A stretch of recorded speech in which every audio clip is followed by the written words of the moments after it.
E agora a gente vai para mais uma entrevista aqui no Jornal da Rede Alesp. A gente fala sobre saúde mental na pandemia da Covid-19. Sobre esse assunto a gente conversa agora com Orlando Paixão. Ele é especialista em filosofia mental.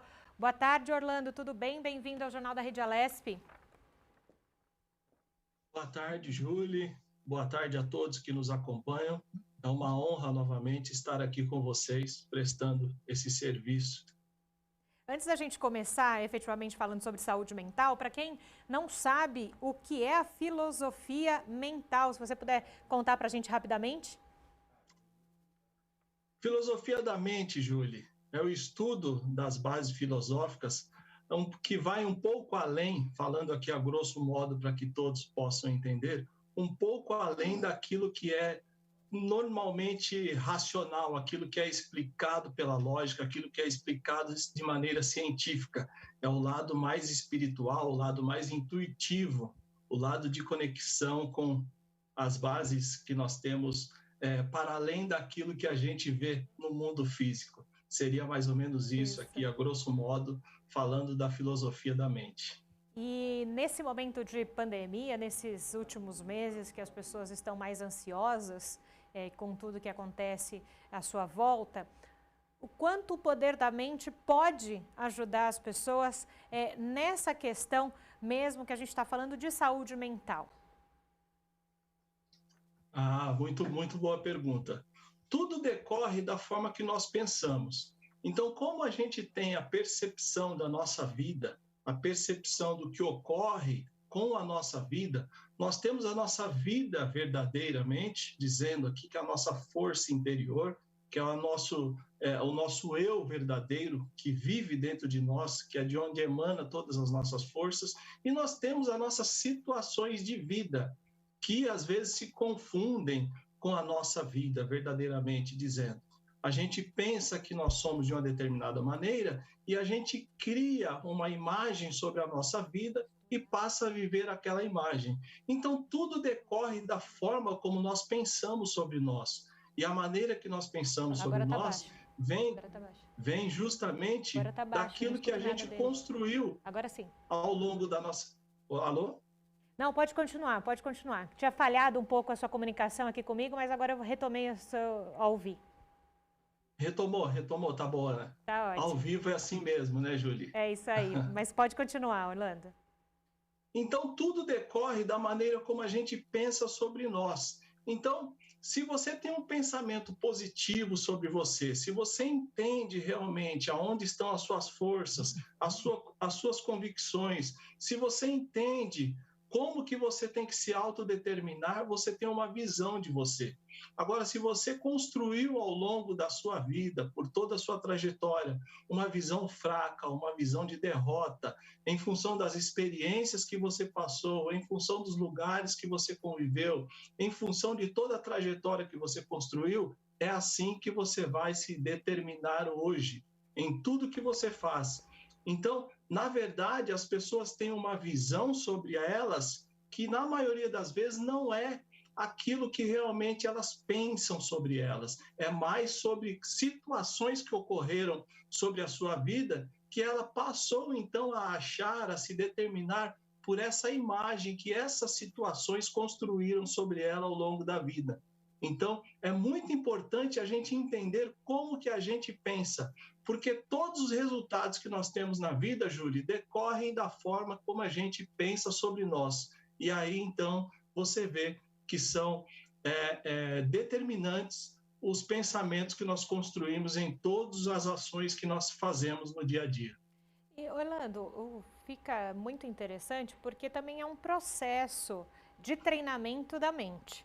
Não é? Não vai acontecer de um dia para o outro eu ter esse poder mental.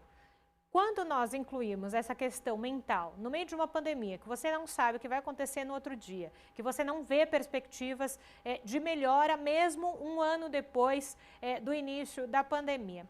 Como organizar tudo isso dentro da sua mente? Né? Porque as pessoas acabaram desenvolvendo mais depressão, ficaram mais ansiosas, né? Todas essas questões influem e nem sempre as pessoas conseguem dominar a mente.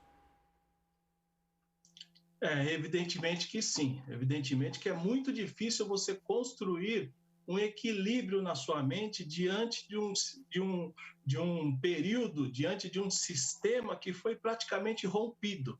Você tinha uma linha de funcionamento, uma linha de pensamento, uma trajetória construída, e de repente você teve a ruptura dessa trajetória.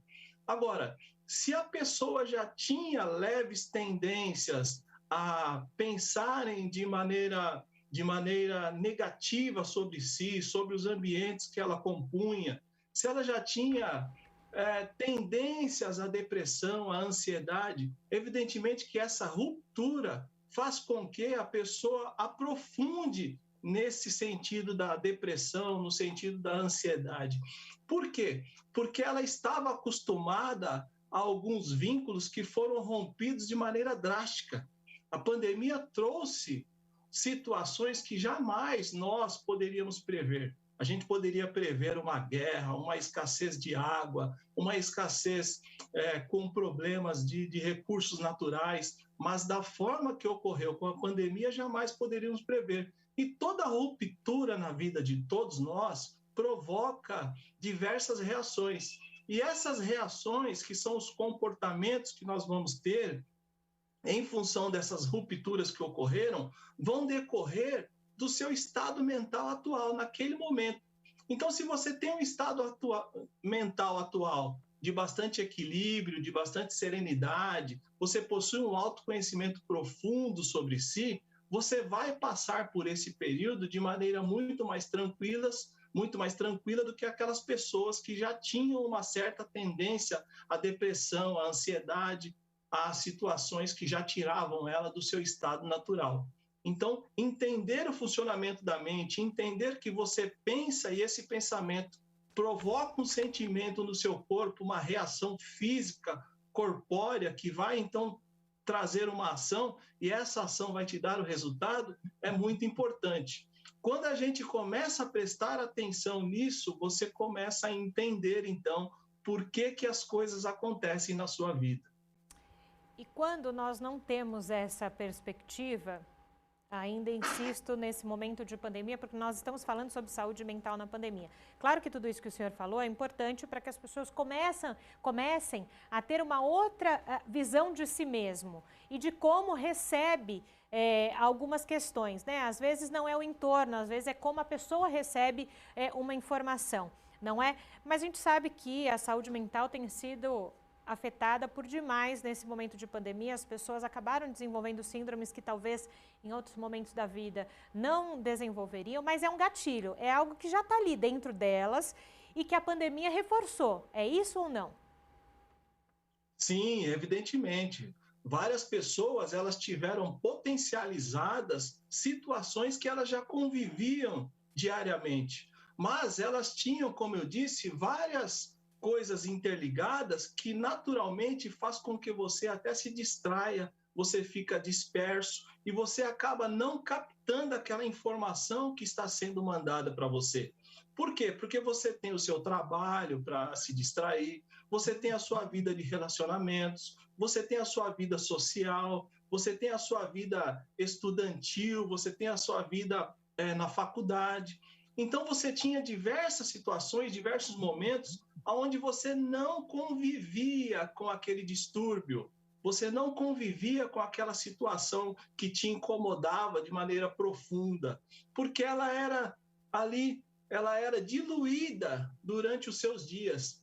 Ao passo que, quando a pessoa teve que se recolher no seu lar, na sua casa, conviver, às vezes, com pessoas que ela não convivia de maneira direta, de maneira mais intensa, tudo isso começou, então, a se potencializar. Aquilo que era pequeno foi ganhando corpo, mas ele já existia ali. Aquela situação já era prevista dentro daquele quadro, né? Que em algum momento, talvez, ela sairia para fora e demonstraria todo aquele incômodo que estava contido na pessoa. Então, evidentemente que isso já tinha certos resíduos ali que foram potencializados com essa reclusão que a pandemia nos trouxe, com esse afastamento, que todos nós tivemos que nos adaptar, tivemos que conviver, com situações novas, nas diversas áreas da vida, isso ocorreu. Perfeito, Orlando. Muito obrigada, viu, pela sua contribuição aqui ao Jornal da Rede Alesp, um tema muito recorrente que as pessoas precisam entender mais. Obrigada, bom trabalho aí. Eu que agradeço, viu? Um ótimo dia para vocês. Estamos às ordens aí sempre para falar de comportamento humano, que é a nossa paixão. Um abraço. É isso aí, muito obrigada, viu, Orlando? O Jornal